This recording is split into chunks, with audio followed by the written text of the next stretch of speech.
क्या हुआ? आयदन साहिबा को ढूंढ लिया? नहीं ढूंढ पाई क्या? आयदन साहिबा तुम्हारी तरह नहीं है, मसरूफ खातून है, अपने काम में मसरूफ होंगी। टिड्डी एक बार छलांग मारती है या फिर 2 बार मारती है मिस्टर आमिर तमीर? नहीं, तीसरी बार भी मारती है। कहानी का वो हिस्सा जो मैं लिखूंगी तब तुम देख लेना।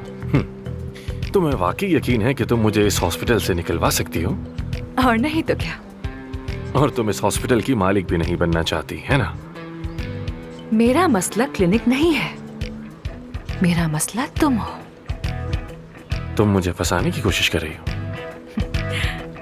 अगर तुम इसे फंसाना कहते हो तो तुम कुछ नहीं जानते। तुम्हारे गाल सुर्ख हो गए। किसी डर्मेटोलॉजिस्ट से मिलना चाहिए तुम्हें। फिर मिलेंगे अरमान साहिबा।